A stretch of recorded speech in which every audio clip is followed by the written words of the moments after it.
मैं आप सभी लोगों को इस सत्र में आमंत्रित करता हूं। इस सत्र में जो व्याख्यान का विषय है कृषि और मृदा में रिमोट सेंसिंग अर्थात सुदूर संवेदन एवं जीआईएस का अनुप्रयोग। इस व्याख्यान में हम देखेंगे कि रिमोट सेंसिंग का किस प्रकार से उपयोग हम अपने कृषि के क्षेत्र में उपयोग करते हैं और कृषि संबंधित योजनाएं और कृषि संबंधित रिसोर्सेस को एफिशिएंट मैनेजमेंट के लिए हम किस प्रकार से रिमोट सेंसिंग तकनीकी का उपयोग कर सकते हैं। अगर हम देखें तो भारतीय कृषि को समझें तो हमारे देश का कुल खाद्यान्न उत्पादन 316 मैट्रिक टन होता है 2020-21 में 2000, और ये हमारे देश की 1,30,00,000,000 जनसंख्या को खाद्यान्न आवश्यकता को पूरा करती है और हम इसमें सरप्लस भी हैं।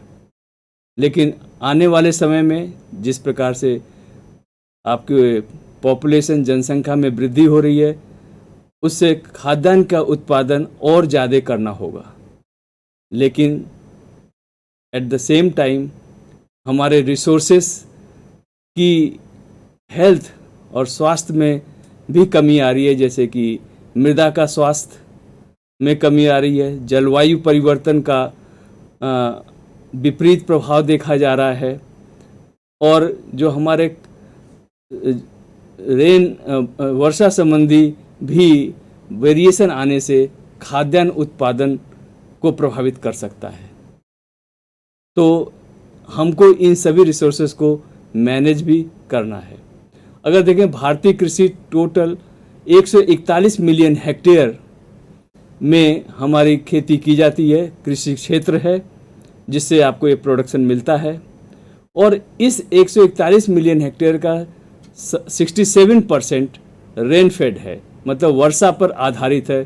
केवल 33% और आप कह सकते हैं कि उसमें केवल इरिगेशन की फैसिलिटी है और शेष क्षेत्रों में 67 और आप कह सकते हैं 23% में केवल इरिगेशन है और 67% रेनफेड है।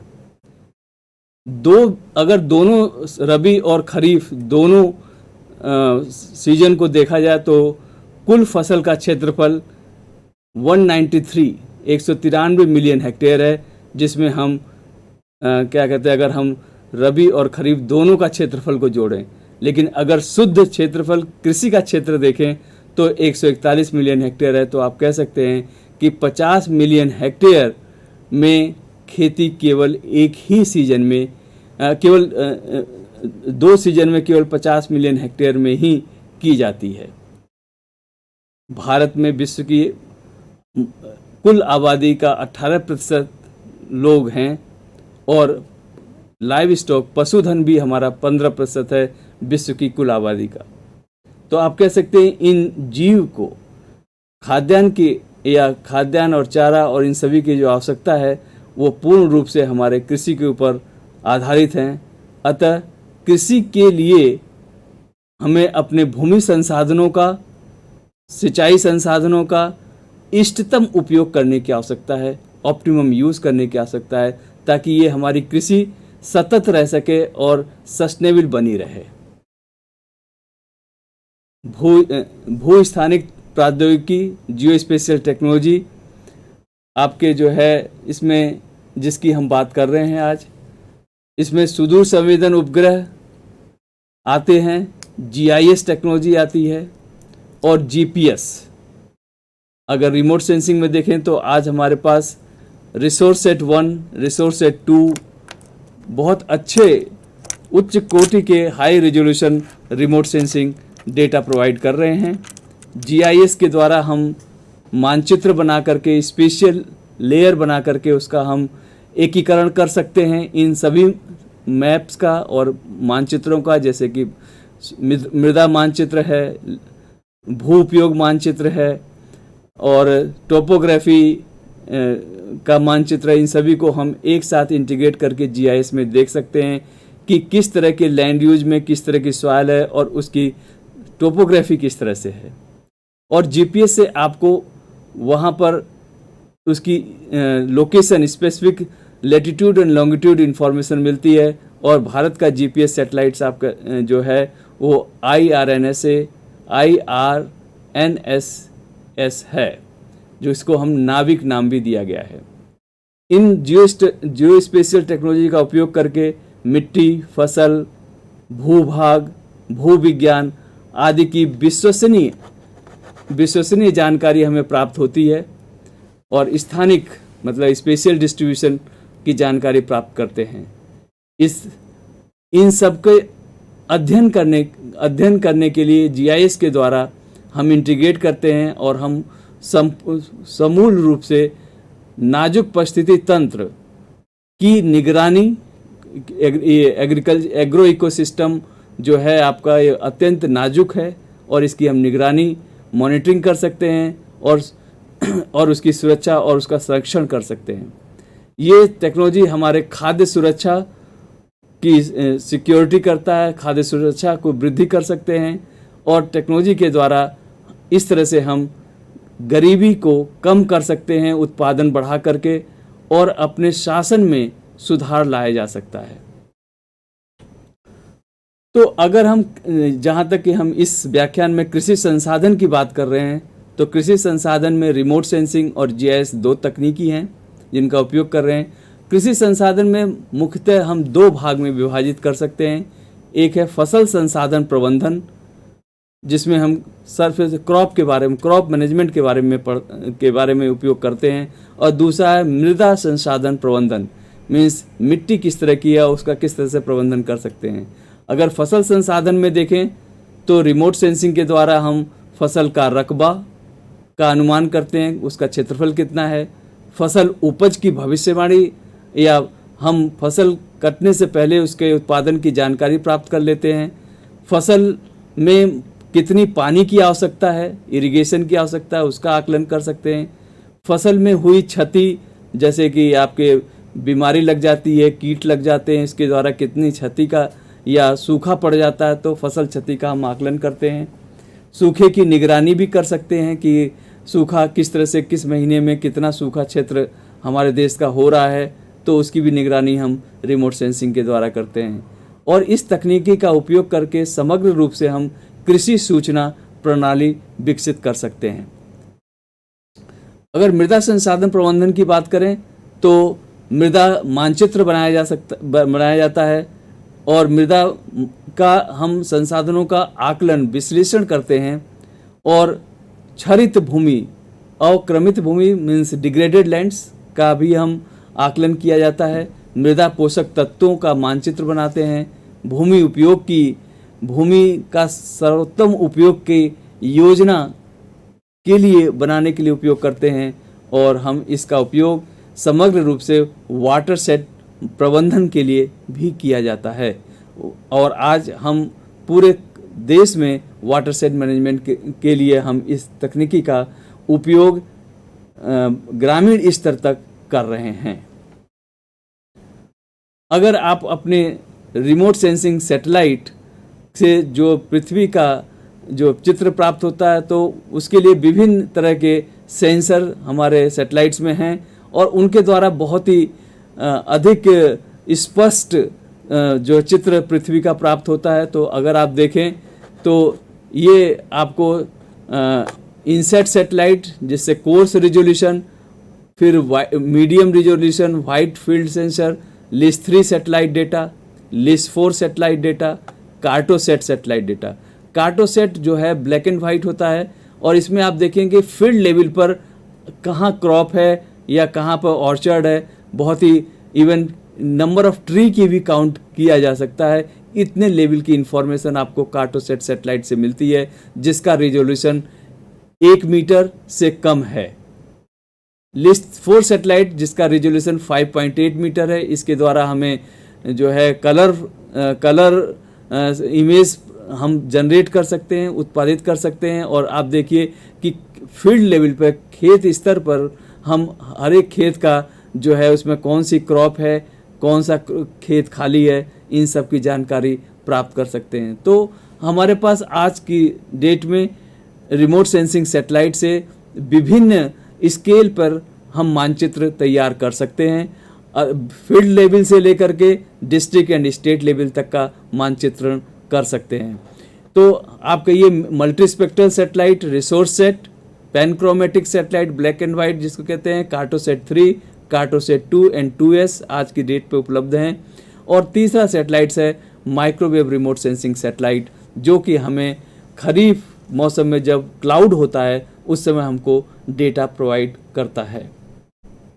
और इस सैटेलाइट्स के द्वारा हम even weekly data, monthly data हम प्राप्त कर सकते हैं। तो इसको हम कहते हैं कि हम अपने फसलों का, अपने जो है खेत का और अपनी मृदा का हम हर एक 21 दिन में, 15 दिन में हम उसका, और इवन कुछ सैटेलाइट के द्वारा वीकली, और अब जो नए सैटेलाइट्स आ रहे हैं इवन प्रतिदिन भी हम मॉनिटरिंग कर सकते हैं। अगर आपको एक चित्र दिखाया गया जिसमें कि कैसे सैटेलाइट डेटा से चित्र प्राप्त होता है, तो ये सैटेलाइट पृथ्वी के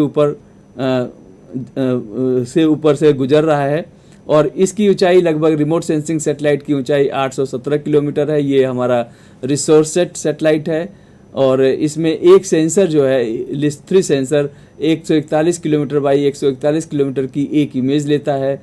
और इस सैटेलाइट में 4 कैमरे हैं जिसका नाम B2, B3, B4, B5 है। और ये कैमरे एक निश्चित तरंगदैर्ध्य और वेवलेंथ रीजन के अंदर जो है ये रिफ्लेक्टेंस को रिकॉर्ड करते हैं। तो आप देखिए, green, red, near infrared and short wave infrared SWIR 4 band में डेटा को रिकॉर्ड करते हैं। और ये डेटा यहाँ से रिसीविंग स्टेशन सादनगर हैदराबाद में है, वहाँ पर रिसीव होता है और वहाँ से कोई भी यूज़र जो है NDC, नेशनल डेटा सेंटर से इसको प्राप्त कर सकता है। अब हम देखेंगे कि कृषि में इसका किस तरह से उपयोग कर रहे हैं। तो आप देखिए, सबसे पहला उपयोग और सबसे अच्छा उपयोग है रिमोट सेंसिंग का कि फसल सूची और रकबा का अनुमान, मतलब कौन सी क्रॉप है और उसका कितना क्षेत्रफल है। मैं यहाँ पे इस फोटो में आपको दिखा रहे हैं कि हमारे देश में रबी में, सर्दियों में और खरीफ गर्मियों में के मौसम में विभिन्न प्रकार की फसलें उगाई जाती हैं। जैसे कि आप गेहूँ रबी में और सरसों रबी में होता है। धान का खेत यह है आपको, जो कि आपको खरीफ की फसल है। आलू रबी की फसल है और गन्ना जो है पूरे साल भर होता है, तो रबी और खरीफ दोनों में रहता है। इन फसलों को रिमोट सेंसिंग के डेटा के द्वारा हम अध्ययन कर सकते हैं कि किस क्षेत्र में कौन सी फसल है और कितने उसका क्षेत्रफल है। लेकिन ये होता कैसे है, इसको कैसे रिमोट सेंसिंग जो है आपको आकलन कर पाती है। अगर इसको देखें तो आप ये देखिए कि रिमोट सेंसिंग में क्या होता है कि सूर्य से जो विकिरण आता है, इलेक्ट्रोमैग्नेटिक रेडिएशन आता है, वो हमारे क्रॉप के ऊपर पड़ता है। तो क्रॉप क्या करती है, क्रॉप जो है ये कुछ इलेक्ट्रोमैग्नेटिक रेडिएशंस को एब्जॉर्ब कर लेती है और कुछ को रिफ्लेक्ट कर देती है। EMR को जो है वो हमारे जो प्लांट सेल हैं वो आप देखिए कुछ को प्रतिबिंबित कर देती है। और इसमें जो 2 तरह के विकिरण हैं, ये लाल और इंफ्रारेड, रेड और इंफ्रारेड, 2 रेडिएशन का बहुत ज़्यादा उपयोग किया जाता है फसल के आकलन के लिए या फसल को डिस्क्रिमिनेट करने के लिए।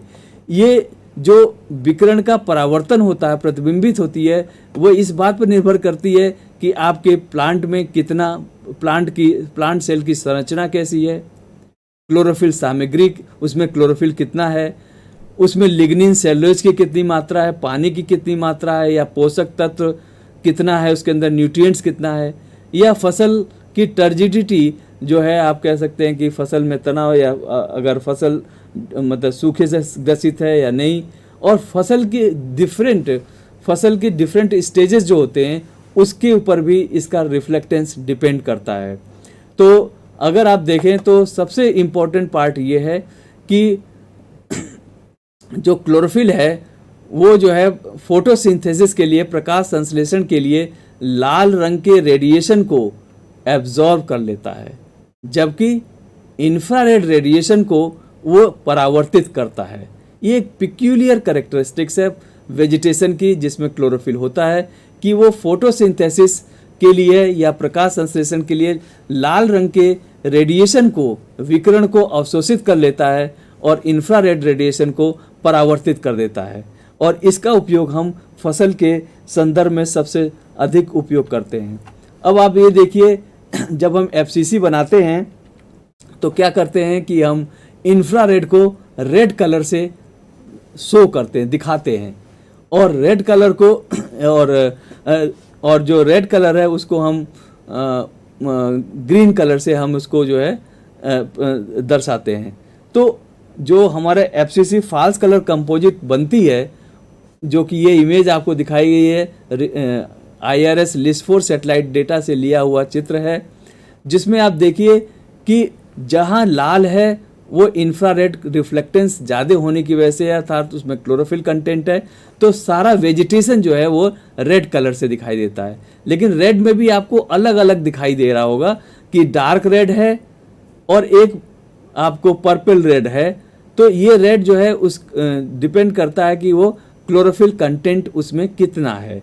तो आप ये देखिए कि गन्ने की जो रैटून की फसल होती है वो इस तरह से दिखाई दे रही है इस कलर में, और जो फ्रेश जो गन्ने का ताज़ा जो गन्ना लगाया होता है और जो मतलब कि ज़्यादा पुराना नहीं होता वो इस तरह का देता है। और जहाँ पर फैलो लैंड होती है, जहाँ परती भूमि होती है, वहाँ पर आपको कोई रेड कलर नहीं दिख रहा है, ये आपको वाइटिश कलर दिख रहा है। और जो पॉपुलर का प्लांटेशन है वो देखिए आपको इस तरह से इसमें दिखाई देता है। तो हम कह सकते हैं कि एफसीसी का उपयोग करके हम विभिन्न फसलों को के क्षेत्रफल को कहाँ कहाँ उगाई जा रही, कौन कौन से खेत में, खेत स्तर पर हम आकलन कर सकते हैं, और कुल मैप करके हम पूर्ण क्षेत्रफल का भी क्षेत्रफल के बारे में जानकारी प्राप्त कर सकते हैं। अब दूसरा जो है, चूँकि हमने आपको बताया कि इंफ्रारेड जो है वो वेजिटेशन द्वारा रिफ्लेक्ट होता है, लेकिन वो वेजिटेशन जो है रेड रेडिएशन को एब्जॉर्ब कर लेती है। तो अगर आप इसमें देखें तो इंफ्रारेड को रिफ्लेक्ट करती है। तो अगर आप एक ब्लैक एंड, जब इंडिविजुअल बैंड में देखेंगे तो वो आपको ब्लैक एंड वाइट दिखाई देगा। ब्लैक एंड वाइट में आप देखिए रिफ्लेक्टेंस ज़्यादा होने की वजह से ये चीज़ आपको वाइट दिख रही है, लेकिन ये सेम जगह पे आपको ब्लैकिश दिख रही है क्योंकि यहाँ पर रेडिएशन एब्जॉर्ब हो गया है। तो ये जो कंट्रास्ट है, ये कंट्रास्ट बहुत ही उपयोगी है। और जब हम इसका एफसीसी बनाते हैं फाल्स कलर कंपोजिट, तो उसमें जो है वेजिटेशन आपको रेड कलर का दिख रहा है। ये भी वेजिटेशन, चूँकि ये फॉरेस्ट है, इसमें क्लोरोफिल कंटेंट ज़्यादा है तो इसका कलर अलग दिख रहा है, क्रॉप का कलर अलग दिख रहा है। लेकिन जब हम इसका दोनों का रेशो लेते हैं तो हम उसको बोलते हैं NDVI मैप जनरेट करते हैं। इसको हम सामान्यीकृत भिन्नता वनस्पति सूचकांक कहते हैं, और इसको जो है इस सूचकांक के द्वारा हमको वेजिटेशन के बारे में काफ़ी महत्वपूर्ण जानकारी प्राप्त होती है। अब आप देखिए कि ये फसल वृद्धि ये डिपेंड करता है NDVI कि उसमें क्लोरोफिल कितना है, फसल कौन सी है, उसमें पोषक तत्व कितने हैं, उसकी उपज कितनी है और उसका मैनेजमेंट कैसे किया जा रहा है। इन सब बातों पर NDVI डिपेंड करती है। तो हम कह सकते हैं कि इन सब चीज़ों के बारे में हम जानकारी NDVI से इनडायरेक्टली आकलन कर सकते हैं। अब हम आते हैं कि फसल की उपज को हम किस प्रकार से किस प्रकार से निर्धारित करते हैं। तो फसल की उपज आप जानते हैं कि डिपेंड करती है कि वो फसल कौन सी स्थिति पे है, उसका लीफ एरिया कितना है और किस जलवायु में है, क्योंकि जलवायु भी फसल उपज को प्रभावित करती है। तो मिट्टी की नमी, तापमान और इवेपोट्रांसपिरेशन, इन सब पे यील्ड डिपेंड करती है। तो हम क्या करते हैं कि कोई चयनित स्थल जो होते हैं, जहाँ पर जिस क्षेत्र का आकलन कर रहे हैं उस क्षेत्र में कई जगह पे हम क्रॉप कटिंग एक्सपेरिमेंट करते हैं। देखिए यहाँ पर क्रॉप कटिंग एक्सपेरिमेंट किया जा रहा है, जहाँ पर क्रॉप के ऊपर से काट करके हम इसका बायोमास निकाल लेते हैं। तो बायोमास जो है, कितना बायोमास हुआ इसको हम सुखा करके इसको और हम इसको कैलकुलेट कर लेते हैं, और इसी जगह के हम एनडीवीआई भी रिमोट सेंसिंग डेटा से प्राप्त कर लेते हैं कि एनडीवीआई कितनी है यहाँ की। और हमने देखा है कि उपज और एनडीवीआई के बीच में एक डायरेक्ट संबंध होता है, प्रत्यक्ष रूप से दोनों संबंधित है। एनडीवीआई अगर ज़्यादा है तो उपज भी ज़्यादा होगी, लेकिन हमें ये देखना होता है कि हम किस स्टेज में एनडीवीआई लें। तो हम क्रॉप की कई बार हम 3-4 स्टेज में एनडीवीआई लेते हैं, और 3-4 स्टेज में ही क्रॉप की 3-4 और एक स्टेज पर हम लास्ट में उसका बायोमास लेते हैं। इस तरह से एवरेज एनडीवीआई और बायोमास के बीच में संबंध स्थापित करते हैं, स्टैटिस्टिकल मॉडल डेवलप करते हैं, और उसके द्वारा हम उपज को प्राप्त कर लेते हैं। लेकिन ये बायोमास प्राप्त होता है। अब बायोमास से हम यील्ड कैसे निकालते हैं? तो बायोमास में हम हार्वेस्ट इंडेक्स, हर फसल का एक जो है इंडेक्स होता है जिसको हम बोलते हैं हार्वेस्ट इंडेक्स। क्योंकि अगर गेहूं आपको 100 किलोग्राम बायोमास है तो उसमें केवल 20% ही केवल जो है वो ग्रेन होता है, आप कह सकते हैं। तो 0.2 से अगर बायोमास इंटू हार्वेस्ट इंडेक्स, जैसे मैंने कहा कि 20.2 हार्वेस्ट इंडेक्स है या 0.25 जो है इंडेक्स है, तो उसको मल्टीप्लाई कर दीजिए और हम उपज निकाल लेते हैं, की गणना कर लेते हैं। तो इस तरह से एनडीवीआई का उपयोग हम फसल की उपज के लिए करते हैं। अब हम इसका उपयोग हम फसल रोग की निगरानी करने के लिए भी, ताकि हम सटीक फसल सुरक्षा चक्र पैदा कर सकें। तो होता क्या है कि अगर आप देखें कि ये फसल गेहूं की फसल है, इसके अंदर रस्ट रोग जो है लगा हुआ है, तो रस्ट रोग लगने से क्या हो रहा है कि क्लोरोफिल कंटेंट और प्लांट सेल की फिजियोलॉजी जो है वो चेंज हो गई है। तो क्या होगा कि अगर हम इसकी एनडीवीआई निकालें तो एनडीवीआई जो है इसकी जो स्ट्रेस प्लांट है या डिसीज प्लांट है, इसकी एनडीवीआई कम आती है, जबकि हेल्दी प्लांट की एनडीवीआई ज़्यादा आती है। तो हम क्या है, नॉर्मल एरिया जहाँ पर होगा वहाँ पर एनडीवीआई ज़्यादा आएगी, और जहाँ डिसीज्ड प्लांट होगा वहाँ पर एनडीवीआई कम आएगी। इसके द्वारा अगर हम एनडीवीआई मैप बनाएं तो हम बता सकते हैं कि कहाँ पर डिसीज्ड प्लांट या डिसीज्ड प्लांट एरिया है। तो आप इसमें देखिए, तो ये जो है रेड कलर दिखाया जा रहा है कि यहाँ पर एरिया में एनडीवीआई बहुत कम है, और जबकि फसल एक ही है लेकिन यहाँ एनडीवीआई ज़्यादा है, यहाँ एनडीवीआई कम है। तो हम कह सकते हैं कि यहाँ पर रोग का संक्रमण ज़्यादा हुआ है, प्लांट रोग, फसल रोग का। इस तरह से हम अगर एनडीवीआई डिफरेंट हर 15 दिन में या 21 दिन में हम एनडीवीआई इमेज जनरेट करें सैटेलाइट डेटा से, तो हम मॉनिटरिंग कर सकते हैं कि हमारे खेत में कोई रोग तो नहीं लग रहा, और रोग लग रहा है तो कितने एरिया में, ताकि हम उस एरिया में प्लांट प्रोटेक्शन मेजर्स ले सकें। दूसरा उपयोग इसका होता है सूखा आकलन, जिसको हम कहते हैं ड्रॉट, सूखा आ गया, तो उसकी हम कैसे आकलन कर सकते हैं रिमोट सेंसिंग के द्वारा। यह जो है इसका आज बहुत ही हमारे देश में इसका उपयोग किया जाता है सूखे की निगरानी करने के लिए। तो होता क्या है कि जब अगर आपका ड्रॉट होता है, सूखा हो पड़ता है या बारिश कम होती है, तो क्या होता है कि खेत में नमी की मात्रा कम हो जाती है, जिससे कि पौधे को वाटर की अवेलेबिलिटी, जल की उपलब्धता कम हो जाती है, तो प्लांट सूखने लगते हैं। प्लांट सूखते हैं तो क्या होता है कि प्लांट का सूखने की वजह से उसका इवेपोट्रांसपिरेशन रेट कम हो जाता है। इवेपोट्रांसपिरेशन रेट कम होने से क्या होता है कि उसका प्लांट का टेम्परेचर बढ़ जाता है, और टेम्परेचर बढ़ जाने से तो हम आप कह सकते हैं कि हेल्दी क्रॉप का टेम्परेचर कम होगा, क्योंकि वहाँ इवेपोट्रांसपिरेशन ज़्यादा हो रहा है, और जहाँ सूखा ग्रसित है उसमें इवेपोट्रांसपिरेशन कम हो रहा है, इसलिए वहाँ पर इसलिए वहाँ पर जो है प्लांट का टेम्परेचर बढ़ जाता है। प्लांट के टेम्परेचर को हम थर्मल रिमोट सेंसिंग के द्वारा हम टेम्परेचर का भी आकलन कर सकते हैं, और टेम्परेचर का आकलन कर लें, यहाँ का एनडीवीआई निकाल लें, और उन दोनों और उस एरिया का रेनफॉल डिस्ट्रीब्यूशन, अगर हमें रेनफॉल का भी पता चल रहा है, वो जो हमें ऑब्जर्वेटरी से मिलता है, तो हम ड्रॉट का सही आकलन कर सकते हैं, और हम वीकली बेसिस पर या हर 15 दिन में आकलन करके सरकारी एजेंसीज को बता सकते हैं, ताकि उस स्थिति से निपटने के लिए उचित कार्य किया जा सके। इसके लिए भारत सरकार ने जो है एक जो है राष्ट्रीय कृषि सूखा आकलन और निगरानी प्रणाली स्थापित की है, जिसको हम कहते हैं नेडामास, जिसके द्वारा हम जिला स्तर पर, राज्य स्तर पर कृषि स्थिति का पूरा आकलन करते हैं। और इस समय कम से कम हम अपने देश के सभी 16 राज्यों में हम इसका जो है आकलन करते हैं। जो भी रेनफेड एरिया है, जो मैंने आपको बताया कि जहाँ पर इरिगेशन की फैसिलिटी नहीं है, उन राज्यों में तो हम करते हैं। और इवन पाक्षिक रूप से और मासिक रूप से मंथली और फोर्टनाइटली रिपोर्ट जनरेट की जाती है डिस्ट्रिक्ट लेवल पे। और इसमें हम मेनली क्या उपयोग करते हैं, एनडीवीआई थर्मल डेटा और का उपयोग करके और रेनफॉल डेटा का उपयोग करके ये रिपोर्ट बनाई जाती है। दूसरा जो है, एक मैं यहाँ माइक्रोवेव रिमोट सेंसिंग का के बारे में बताता हूँ कि ये रिमोट, चूँकि ऊपर वाले आपको सैटेलाइट डेटा, जो 2 तरह के सैटेलाइट डेटा हैं, एक तो ऑप्टिकल रिमोट सेंसिंग जिसमें अगर आपका मौसम सही है, क्लाउडी नहीं है, रेन नहीं हो रही है रबी सीजन में, तो हमको डेटा मिल जाता है।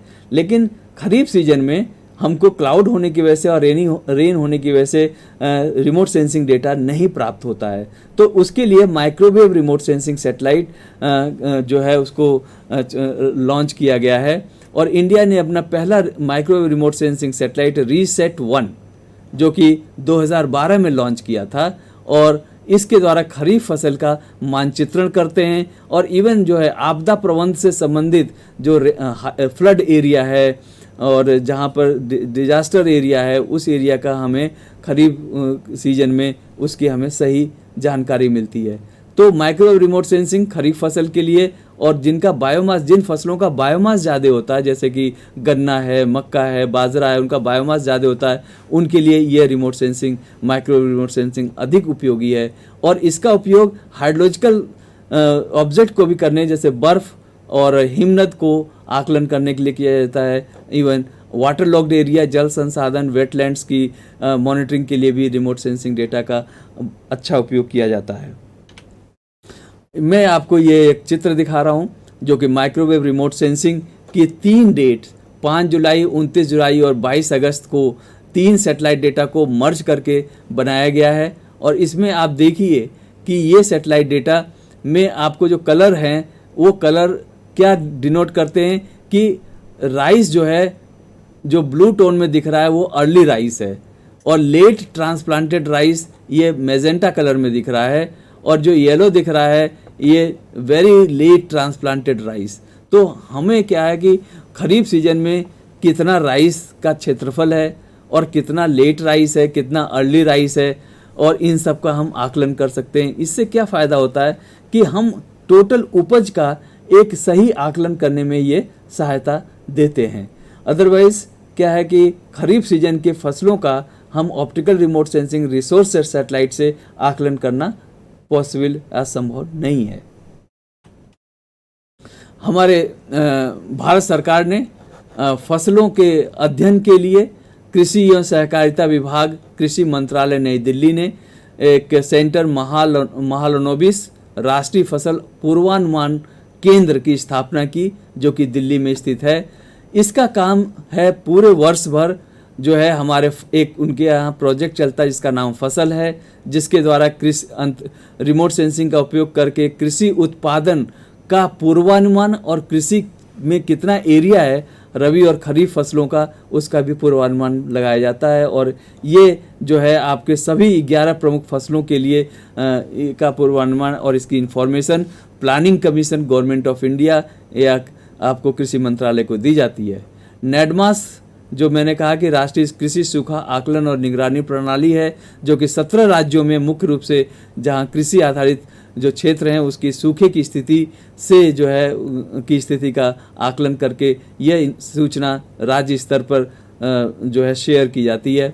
एक प्रोजेक्ट है हॉर्टिकल्चर से संबंधित चमन प्रोजेक्ट, जिसमें हम हॉर्टिकल्चर जो कितनी हॉर्टिकल्चर एरिया, बागवानी वाली फसलें हैं, उनका क्या एरिया है, कि उनकी क्या स्थिति है, मतलब कितने पुराने और नए बागवान हैं, और उनके बारे में हम जानकारी प्राप्त करते हैं इस प्रोजेक्ट के अंतर्गत। और एक नया प्रोजेक्ट हमने शुरू किया है सुफलाम परियोजना पर जो है इस सेंटर ने, जिसके अंदर जो फसलें हम नहीं कर पा रहे थे 11 फसलों के अलावा अन्य फसलों के बारे में भी तकनीकी विकसित की जा रही है, ताकि हम सभी फसलों का देश में आकलन कर सकें और उनके कृषि उत्पादन का पूर्वानुमान लगाया जा सके। तो कृषि के बाद कुछ समय हम 10 मिनट हम जो है मृदा क्षेत्र में भी देखेंगे कि हम मिट्टी में इसका किस तरह से, मिट्टी के अध्ययन के लिए हम किस तरह से इसका उपयोग करते हैं।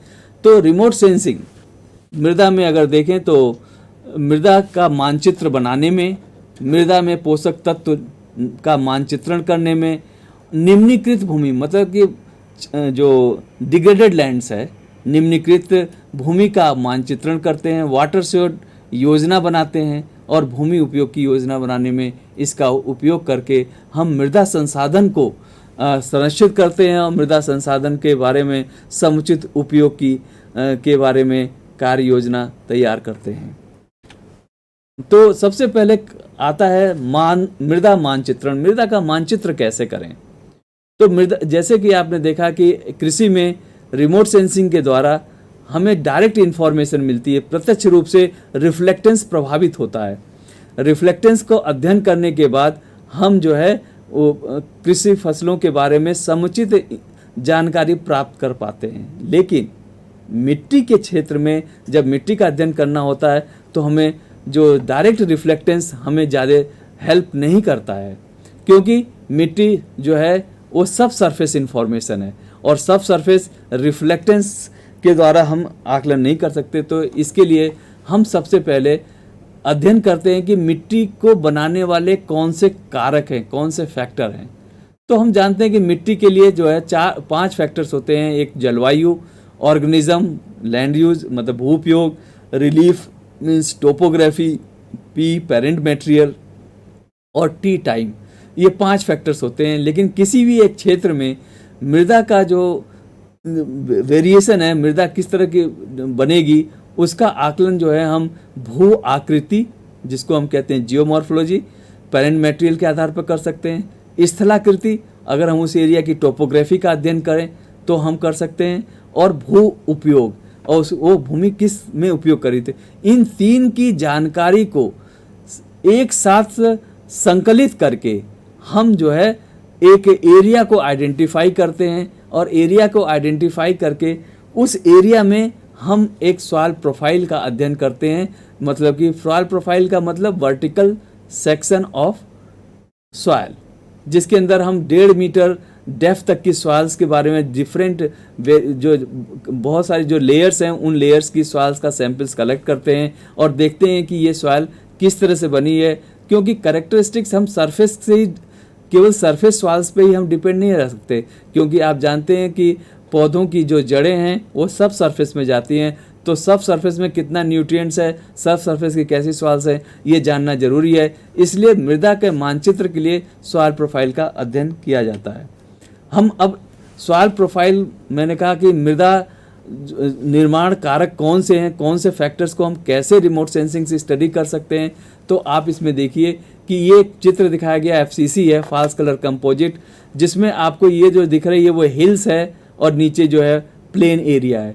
तो रिमोट सेंसिंग से हम आसानी से हिल्स, भू आकृति को हम आसानी से देख सकते हैं। भू आकृति में आप कह सकते हैं ये हिल है और ये इसके नीचे का फुट हिल है। और उसके बाद अगर आप फिर हमने कहा था आपको कि दूसरी जानकारी हमको चाहिए है, हम चाहते हैं स्थलाकृति के बारे में, टोपोग्राफी के बारे में। तो हम रिमोट सेंसिंग डेटा का इंटरप्रिटेशन करके हम स्लोप की भी बहुत सारी क्लासेस का अध्ययन कर सकते हैं। जैसे कि आप यहाँ देखिए कि बहुत सारी लैंड कटी हुई दिख रही है आपको, गली लैंड है ये, तो यहाँ पे बहुत ज़्यादा स्लोप है। ये वेरी स्टीप स्लोप्स है, ये स्टीप स्लोप्स है, ये अंडुलेटिंग स्लोप है, ये जेंटिल स्लोप है। तो इस तरह से हम जो है डिफरेंट स्लोप कैटेगरी का भी अध्ययन कर सकते हैं, जो कि हमें मृदा कारकों, ये एक मृदा कारक है। दूसरा, हम तीसरा कारक जो होता है वो भू उपयोग होता है। तो भू उपयोग देखिए, फॉरेस्ट लैंड है और ये क्रॉप लैंड है। हम आसानी से रिमोट सेंसिंग के द्वारा अध्ययन कर सकते हैं। और इसके अब ये तीनों जानकारी को हम इकट्ठा करके एक साथ अध्ययन करके हम एरिया को डिलिनेट कर लेते हैं और उसमें प्रोफाइल की स्टडी करके सॉइल का अध्ययन करते हैं। दूसरी जानकारी होती है कि हमारे देश में भूमि का क्षरण कितना हो रहा है, या भूमि अक्रमित भूमि, आप अवक्रमित भूमि कहिए, या भूमि डिग्रेडेड लैंड्स कितनी है, और उनका क्या हम मॉनिटरिंग जो है रिमोट सेंसिंग द्वारा कर सकते हैं। तो जी हाँ, आप ये देखिए कि हमारे देश में कुल भूमि जो है, मैंने कहा था 141 मिलियन हेक्टेयर हमारे यहाँ कृषि भूमि है, और अगर आप देखिए कृषि भूमि का 86% जो ज़मीन है 104 मिलियन हेक्टेयर, वो करीब जो है डिग्रेडेड है। 141 में से 104 मिलियन हेक्टेयर डिग्रेडेड है। और अगर कुल देश की छरित भूमि के आकलन करें तो वो है 120 मिलियन हेक्टेयर। और हमारे जंगल वो भी भूक्षरण से छूटे हुए नहीं हैं। 14% वन भूमि भी हमारी जो है डिग्रेडेड है। अगर हम बात करें कि ये डिग्रेडेशन किसके द्वारा होता है, तो आप देखिए सबसे ज़्यादा जो भूक्षरण होता है वो जल द्वारा होता है, जिसको हम जल क्षरण कहते हैं। और करीब 70% हमारी भूमि जल क्षरण से प्रभावित होती है। और वायु क्षरण से, जिसको विंड इरोजन कहते हैं, उससे करीब 12% भूमि हमारी क्षरित होती है। तो हम ये कह सकते हैं कि 82% हमारी भूमि जो है जल और वायु के द्वारा जो है क्षरित है। और जो रासायनिक भूक्षरण है, जिसको हम साल्ट अफेक्टेड सॉइल्स कहते हैं, वो हमारे देश में टोटल 16.7% है। और भौतिक क्षरण, जिसको हम कह सकते हैं कि फिजिकल डिग्रेडेशन, जो कि 1.1% है। इस प्रकार से हमारी जो है कृषि में, एग्रीकल्चर लैंड में भी 82% जो है, हम 86% के करीब हमारी भूमि टोटल संक्रमित है, क्षरित है, क्षरण द्वारा प्रभावित है। और इसमें से 82% केवल जल और वायु के द्वारा भूमि क्षरण होता है। अब भूक्षरण में हम जल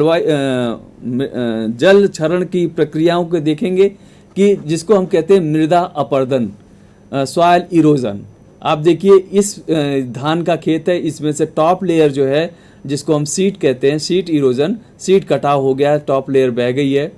आप यहाँ देखिए तो सीट कटाव और मिट्टी दूसरी जगह से आकर के यहाँ डिपॉजिट हो गई है, तो हम, और यहाँ पर जो है गली भी बन जाती है, रिल्स बन गई हैं, तो सीट एंड रिल इरोजन। आप यहाँ देखिए कि पहाड़ों से मिट्टी, बरसात के सीजन में कितनी मिट्टी बह करके, और उसके साथ जो न्यूट्रिएंट भी बह रहा है, तो ये मिट्टी का नुकसान होता है। मिट्टी बह करके समुद्र में और जलाशय में चली जाती है। और ये रिल्स एंड गलीज इरोजन, पहाड़ों में देखिए किस तरह से रिल्स एंड गलीज कैसे बन गई हैं मिट्टी के सॉइल इरोजन के द्वारा।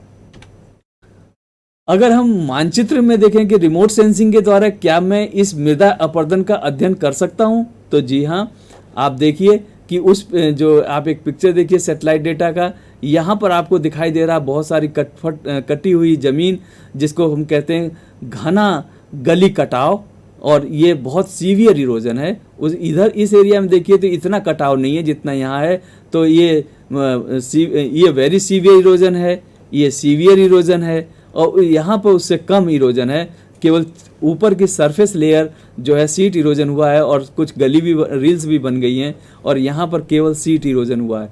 तो seat erosion, seat and reel erosion, गली इरोजन और वेरी सीवियर गली इरोजन, हम तीनों को आसानी से सैटेलाइट डेटा पर देख सकते हैं, और इसका आकलन करके मानचित्र बनाया जा सकता है।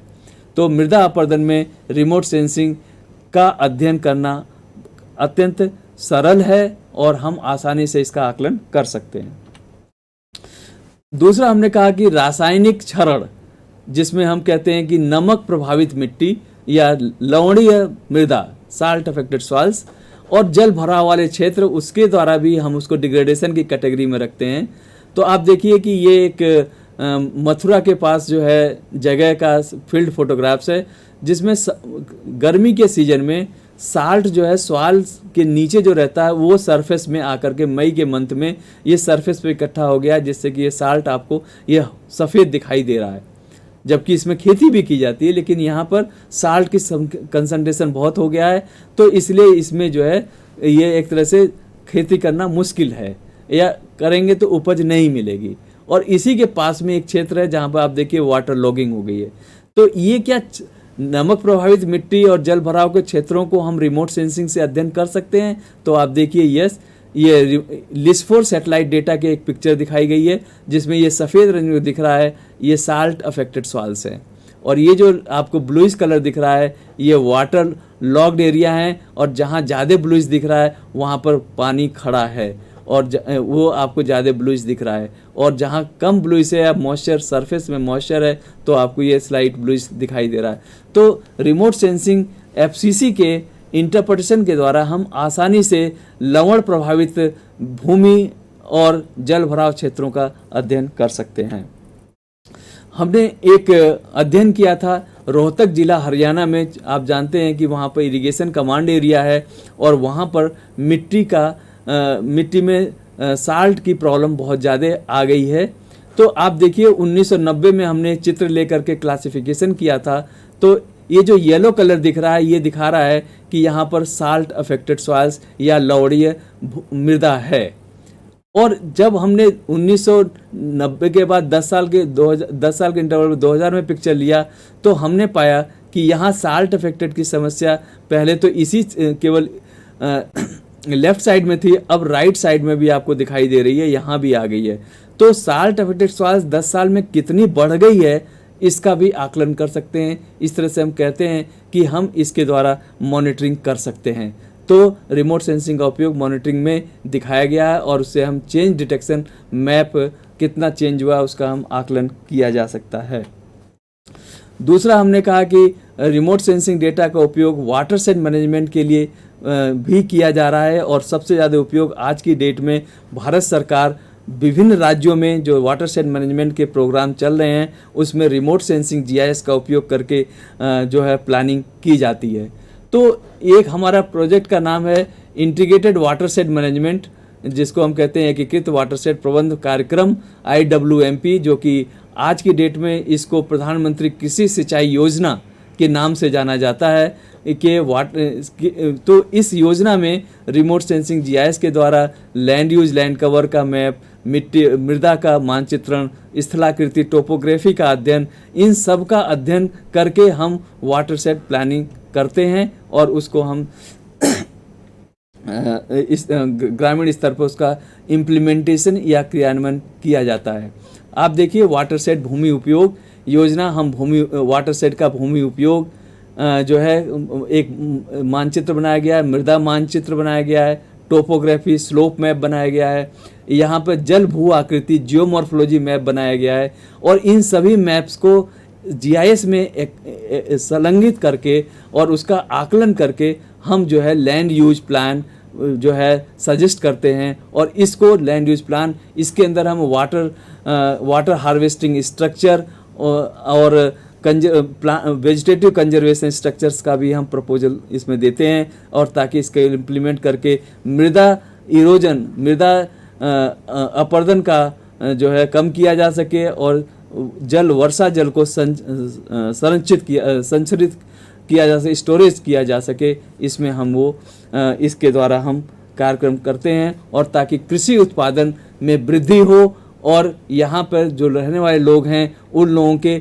आय में वृद्धि हो, ताकि ये एक गरीब उन्मूलन का एक विशेष कार्यक्रम है जो कि भारत सरकार लगभग करीब सभी राज्यों में 17-18 राज्यों में जो है चयनित करके वाटरशेड में इसको क्रियान्वित कर रही है। और आज की डेट में एक और चीज़ आपने देखा होगा कि आज हम प्रिसीजन एग्रीकल्चर की बात करते हैं, स्मार्ट एग्रीकल्चर, स्मार्ट खेती की बात करते हैं। तो उस क्षेत्र में भी रिमोट सेंसिंग जीआईएस सबसे इम्पोर्टेंट तकनीकी के रूप में, प्रौद्योगिकी के रूप में डेवलप हुई है, और इसका उपयोग हम आज कुछ क्षेत्रों में कर रहे हैं और कुछ क्षेत्रों में। और इसको किस तरह से किया जा रहा है? प्रिसीजन एग्रीकल्चर का मतलब होता है कि आप अपने रिसोर्सेस को ऑप्टिमल यूटिलाइज करें, और ताकि कम से कम जो है आप न्यूट्रिएंट्स का और पेस्टिसाइड्स का और न्यूट्रिएंट मैनेजमेंट करें, वाटर मैनेजमेंट करें, और क्या कहते हैं सॉइल मैनेजमेंट करें। इसके लिए आप अपनी जो है उसका सही और समुचित उपयोग करके ऑप्टिमल यूटिलाइजेशन करें और उसके लिए निर्णय लें, ताकि हमारे खेती की कॉस्ट कम आए और उत्पादन बढ़े, और साथ में पर्यावरण को भी नुकसान कम से कम हो। इसको ध्यान में रखते हुए प्रिसीजन एग्रीकल्चर या स्मार्ट एग्रीकल्चर के क्षेत्र में भारत सरकार आगे बढ़ रही है। और आप देखें तो आज हम ये कैसे संभव हो पा रहा है, क्योंकि आज हमारे पास उच्च रिजोल्यूशन के, अधिक रिजोल्यूशन के उपग्रह रिमोट सेंसिंग डेटा उपलब्ध हैं, और जिससे कि हम फील्ड लेवल पर वीकली हमको सैटेलाइट वीकली पिक्चर प्राप्त हो रही है। हम अनमैन्ड व्हीकल ड्रोन का भी उपयोग कर रहे हैं इसमें, ताकि आप जो है, जैसे आपने देखा होगा कि यूएवी का उपयोग पेस्टिसाइड एंड न्यूट्रिएंट्स के छिड़काव के लिए भी किया जा रहा है। और हम कुछ सेंसर्स डेवलप हुए हैं जो कि हम फील्ड लेवल पे ही यील्ड का आकलन कर सकते हैं, या न्यूट्रिएंट डेफिशिएंसी या डिसीज का आकलन कर सकते हैं। और इन सब का उपयोग करके हम मैप बनाते हैं डिफरेंट, और उसको जीआईएस में इंटीग्रेट करके, और उसका आर्टिफिशियल इंटेलिजेंस, जिसको हम कह सकते हैं मशीन लर्निंग के द्वारा, इन जो नई computer technology, information technology, IT का विकास जो इस समय हो रहा है, और हमारे इंटरनेट का डेवलपमेंट के द्वारा, इन सब का उपयोग करके, इंटीग्रेटेड उपयोग करके हम जो है आज अपनी खेती को सुदृढ़ता दे रहे हैं, और अपनी खेती को मॉडर्नाइज एग्रीकल्चर, जहां पर हम एफिशिएंटली अपने रिसोर्स का यूज़ करें, और एफिशिएंटली जो है हम कॉस्ट को कम करके अधिक कॉस्ट इफेक्टिव खेती कर सकें। ये हमारा प्रायोजन है प्रिसीजन एग्रीकल्चर का, जिसमें रिमोट सेंसिंग और जीआईएस और आर्टिफिशियल इंटेलिजेंस एक मुख्य तकनीकी के रूप में विकसित हुए हैं।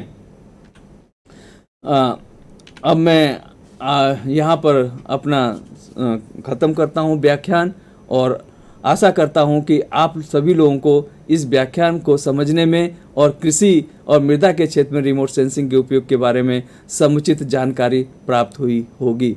धन्यवाद।